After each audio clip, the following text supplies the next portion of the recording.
Welcome back, friends. In the final part of this video series, I am going to discuss about how stock market business actually looks like. And at the end of this video, I will show you my percentage of return in the last year. So let's dive into the chart. So मैं अगर इधर से देखूँ, ये मेरा stock market का आपका Excel seat है जो हर वीक मैं फॉलो करता हूँ। इधर आप देख सकते हैं कि बहुत सारे स्टॉक्स है। जनरली मैं 20 स्टॉक प्रेफर करता हूँ कि कोई भी अमाउंट में अगर डालूँ इधर, तो मैं जनरली 20 स्टॉक में प्रेफर करता हूँ और उसको कोई 20 भाग में कर देता हूँ। तो इस कॉलम में आप लोग देखेंगे कि इन सभी जगह में आप ने क्या प्राइस में मैं ख़रीदा हूँ, इसका जो क्वांटिटी है वो क्या है, date of investment, investment amount क्या है, ये सभी ये कॉलम आप लोग इधर देख सकते हैं। करके ये पूरा मैं एक वीक के अंदर मैं इधर देखता हूँ। सो स्टॉक के नाम मैं नहीं बता सकता, लेकिन पिछले साल मैंने सुपर 10 स्ट्रैटेजी में पैसा डाला था, तो उसका रिटर्न कैसा रहा और हर वीक में कैसे देखता हूँ स्टॉक को, वॉच कैसे करता हूँ एट द वीकेंड, मैं वही बारे में आपसे बात करूँगा आज। सो ये एक स्टॉक है, मैं नाम नहीं दिखा सकता, लेकिन देखिए मैं तकरीबन इधर जुलाई या जून के महीने में, जून के महीने में इधर स्टॉक का ब्रेकआउट पे ख़रीदा था। प्राइस था आपका तकरीबन 112 रुपया या 11 रुपया। तो देखिए ये स्टॉक, इस पकड़ लीजिए, इसका सी नाम है, मेरा एंट्री था 111 रुपया। सो मैं 18 स्टॉक ख़रीदा था, डेट ऑफ एंट्री था 29 मई। उसके बाद देख सकते हैं मेरा टोटल इन्वेस्टमेंट रहा इधर 2000 रुपया। सो मैंने ये जो पूरा आपका पोर्टफोलियो है, इस पर मैंने तकरीबन डाला था आपका वो 40,000 अमाउंट मैंने डाला था, और 40,000 को 20 करके 20,000 का 20 स्टॉक में डिवाइड करके मैंने 2,000 हर एक स्टॉक में डाल दिया।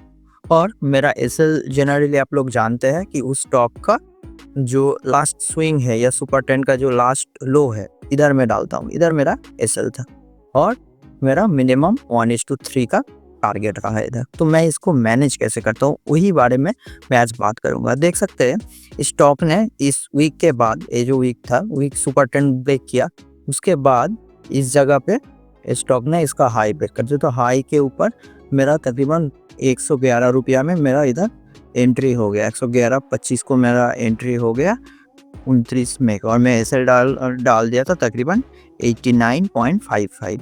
तो देखिए इधर जो आपका डाल दिया, उसके बाद मैं टारगेट के लिए बैठा था तकरीबन 1:3। तो मेरा दो तरह के टारगेट होते हैं। पहला है ये जो 40% मेरा टारगेट है, इधर का 40%, अगर पहले एसएल चला जाता है तो मैं एसएल तो बुक कर लूँगा। अगर एसएल इस स्टॉक में नहीं गया तो मेरा पहले 40% टारगेट इधर 156 रुपये 30 पैसे में था। मैं उसमें 156 रुपये 30 में निकल गया। कितना स्टॉक? 8 स्टॉक। मतलब मेरा जो 40% आता है इसके अंदर, वो 40% स्टॉक में निकाल लिया। उसके बाद फिर दूसरा मेरा टारगेट किधर था? दूसरा मेरा टारगेट था आपका 100%। तो इधर आ गया मेरा 222 रुपये 50 पैसा। तो ये स्टॉक ने 222.50 तक भी आ गया। इधर मेरा देखिए, ये मैं इसको दिखाता हूँ एंट्री के बाद। तो इधर मेरा 222 रुपया ऐसे ही स्टॉक में आ गया। तो मैं 100% लेके इसका जो रिमेनिंग का ये स्टॉक था, उस स्टॉक में इधर कुछ छोड़ दिया, और इधर मैं 8 बुक कर लिया, इधर 6 बुक कर लिया। तो मेरा तकरीबन जो फंड का पैसा था वो मेरा निकल गया, और प्रॉफिट का जो पैसा है वो मैंने छोड़ दिया। एज वो मेरा प्रॉफिट का पैसा वो डबल ट्रिपल जो भी हो जाएगा, उसमें कोई दिक्कत की बात नहीं है। तो ये एक सी नंबर ही पकड़ के चलिए। तो सी नंबर स्टॉक ने मुझे इधर 100% रिटर्न दे दिया। अच्छा, इस वीडियो का जो मेन मकसद है वो ये है कि आपको कैसे देखना चाहिए किसी भी स्टॉक को, कि हर वीकली में कि कैसे आपको वॉच लिस्ट में रख के मैं इसको बिजनेस की तरह किए कैसे ट्रीट करता हूँ। जैसे मेरा इस जगह पे पकड़ लीजिए इस कैंडल के ब्रेकआउट पे मुझे इधर एंट्री हो गया इस कैंडल पे, है ना। उसके बाद देखिए हर एक वीक, ये जनरली एक कैंडल मतलब एक वीक है, तो एक वीक में मैं क्लोजिंग पे संडे पे या आपका सैटरडे पे मैं देखता हूँ कि स्टॉक का कंडीशन किधर किधर हो रहा है। तो वैसे मैं अपडेट करके रखता हूँ। जैसे कुछ स्टॉक कभी कभी बहुत ही ज़्यादा गिर जाता है, जैसे इस कैंडल पे बहुत ही ज़्यादा गिर गया था, तो मैं रिमार्क्स में ये लिख के रखता हूँ कि स्टॉक का कंडीशन क्या, अभी करेक्शन हो रहा है, स्टॉक ब्रेकआउट जोन को तोड़ के ऊपर चला गया, वो मैं इधर अपडेट करके रखता हूँ। और मेरा जो 40% का टारगेट है, इधर में जो पकड़ लीजिए 155 में इधर मेरा टारगेट है, वो तो 156 में मैं निकल गया। इधर 222.50 में मेरा टारगेट था, इधर 222.50 में मैं 6 स्टॉक को निकाल दिया। ऐसे ही बिजनेस बनता है कि यह नहीं है कि कल मेरा पैसा डबल हो जाएगा। फिर एक दूसरा स्टॉक हम लोग देख लेते हैं। ऐसा ही एक स्टॉक था, पकड़ लीजिए जे नंबर का एक स्टॉक है। तो ये दोनों स्टॉक आपको मैं दिखाऊंगा प्रॉफिट के अंदर, और एक स्टॉक दिखाऊंगा कि लॉस को कैसे मैनेज करते हैं हम लोग स्टॉक मार्केट के, वो भी हम बात करेंगे। तो देखिए इधर एक इस स्टॉक में मेरा एंट्री प्राइस था तकरीबन 2266। सो इस लेवल का जो 226 का हाई है, तो उसको मैं एज एंट्री इधर ले चुका हूँ। इसके ऊपर मैं बाई करूँगा, बाई कर लिया है, और नीचे इसका स्विंग पे मैं ऐसे डाल दिया था। और डालने के बाद पूरा इस ब्रेकआउट जोन को तोड़ने के बाद एकदम ऊपर चला गया।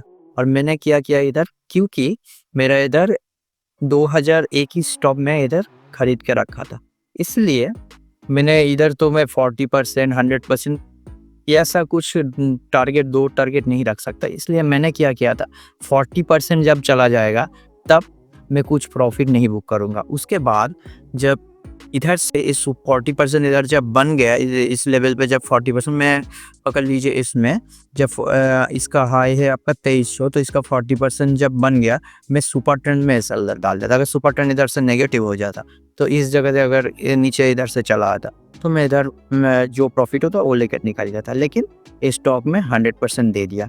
मैंने इसको तकरीबन इस लेवल पे खरीदा था, वो 2300 क्या है पर प्राइस, और 2200 के प्राइस में इधर खरीदा था। उसके बाद ये 4400 चला गया और मैं 100% प्रॉफिट में बुक कर लिया। तो ये 2 स्टॉक था आपका प्रॉफिट के अंदर, और एक अभी लॉस के अंदर बात करेंगे। तो उसके पहले मैं एक बार देख लेता हूँ कि मैं टोटल ओवरऑल पोर्टफोलियो कैसा दिखता है। तो देखिए ये पूरा प्रैक्टिकली हुआ है, पिछले 2023-24 जो फाइनेंशियल ईयर है मैंने किया है, और लास्ट में आपको दिखाऊंगा मेरा परसेंटेज ऑफ रिटर्न कितना रहा है। तो एंड तक जरूर बने रहिए। तो देखिए सभी स्टॉक 100% नहीं होता, बहुत सारे स्टॉक आपको लॉस देगा, बहुत सारे आपको कंसोलिडेशन जोन में आपका पैसा फंसा देगा, और कुछ कुछ स्टॉक आपका टारगेट देगा, लेकिन आपका रिस्क रिवार्ड और मनी मैनेजमेंट आपको बचाएगा। तो देखिए ये पूरा मेरा रिमार्क्स कॉलम है, इसमें देखिए ये लाल वाला जो मार्क है ये पूरा लॉस दे दिया, ग्रीन वाला जो मार्क्स स्टॉक का मार्क है वो मैं हर एक वीक के अंदर अपडेट करता रहता हूँ, और जब टारगेट या लॉस देता है तो उसको बंद कर देता हूँ और ये मैं छोड़ देता था। ठीक है, तो देखिए इधर ये स्टॉक में मुझे 100% प्रॉफिट दे दिया, ये जो ग्रीन वाला है, और रेड वाले स्टॉक्स ने मुझे लॉस दे दिया। कैसे लॉस दिया, इस स्टॉक ने मुझे 40% के ऊपर टारगेट दे दिया था, उसके बाद फिर से रिवर्स आ गया, तो उस लेवल पे मैं लॉस बुक करके निकल गया। तो देखिए बहुत सारे स्टॉक में मुझे 100%। सो देखिए अगर इसमें ज़्यादा सा स्टॉक लॉस भी देता तो भी इधर कुछ ज़्यादा दिक्कत नहीं होता, क्योंकि मैंने इधर रिस्क रिवार्ड को फॉलो किया। मैं ज़्यादा से ज़्यादा, मैं आपका परसेंटेज ऑफ एसएल देख सकते थे, 7%, 19%, 29%, मैक्सिमम एसएल मेरा 30% रहता था। 30% से 1% ज़्यादा मैं एसएल नहीं डाल दूँगा। सो उसके बाद मेरा रिस्क रिवार्ड रहता है 1:3। तो अगर 3 स्टॉक की एसएल दे दिया तो उसका पैसा एक स्टॉक का प्रॉफिट में आ जाता था। सो देखते हैं आप लॉस जो स्टॉक में इधर दिया था, सो एक ही टाइम पे मैंने इधर इस स्टॉक को इस लेवल पे खरीदा था, इस लेवल के खरीद पे इधर इस स्विंग पे मैं एसएल दे दिया, है ना। तो इधर मेरा एसएल था, इधर मैं एंट्री कर चुका था। लेकिन इस स्टॉक थोड़ा सा ऊपर जाने की बाद ही इधर से नेगेटिव हो गया, नेगेटिव आके इस लेवल पे क्लोज कर दिया। तब भी मैंने स्टॉक को नहीं निकाला क्योंकि मेरा इस लेवल पे जो एसएल था ये अभी तक कंप्लीट नहीं हुआ। उसके बाद सितंबर के महीने के अंदर, सितंबर अक्टूबर में ये स्टॉक सडन एक गैप डाउन खोल गया और खोल के बाद इस जगह से मुझे एसएल काटना पड़ा। सो एसएल भी स्टॉक मार्केट का एक पार्ट ऑफ द गेम है। सो इस जगह पे एसएल बुक करना ही मुझे सही समझा। अगर मैं इस लेवल पे एसएल नहीं लेता तो मेरा क्या होता, देखिए स्टॉक तकरीबन इस लेवल से अगर हम लोग नापेंगे, इस लेवल से मेरा इधर मैक्सिमम ज़्यादा से ज़्यादा एसएल कितना गया, इधर से अगर एक क्लोजिंग पे चला गया तो तकरीबन आपका 42% एसएल गया। आपका इसको 42 ज़्यादा नहीं है क्योंकि इसको अगर 20 से आप डिवाइड करेंगे तो जो आपका एसएल आता है उतना ही आपके पोर्टफोलियो के अमाउंट के ऊपर आ रहा है। लेकिन अगर बुक नहीं करेंगे तो वो और भी नीचे तकरीबन आपका 55% भी जा सकता था। लेकिन मैंने इसको इस लेवल पे काट दिया था, इसीलिए ज़्यादा एसएल इस स्टॉक में नहीं गया। सो आपका एसएल भी बहुत ज़रूरी है कि किस लेवल पे मुझे निकालना है। सो आप हम लोग देखेंगे कि हमारा जो पोर्टफोलियो था उसके अंदर कितना हमारा लास्ट ईयर के अंदर प्रॉफिट आया है। तो देखिए ये मेरा 20 स्टॉक था, इसमें हम लोग 2 प्रॉफिट के, 1 एसएल के स्टॉक दिखा दिए। तो सभी स्टॉक तो मैं मेरा प्रॉफिट नहीं दे सकता और कुछ स्टॉक मुझे एसएल बहुत बुरी तरीके से दे दिया है। सो देखिए इसमें मेरा जो टोटल पीएनएल है, पीएनएल में मुझे तकरीबन 12,000 के अंदर मुझे प्रॉफिट हुआ है और मेरा इन्वेस्टेड मनी जो टोटल इधर का पूरा इन्वेस्टमेंट मनी था ये था मेरा 40,000 और मेरा ये जो रिटर्न आता है वो 12,000 का अंदर आता है। तो तकरीबन ये मेरा 37% के आसपास मुझे रिटर्न लास्ट ईयर में दिया है।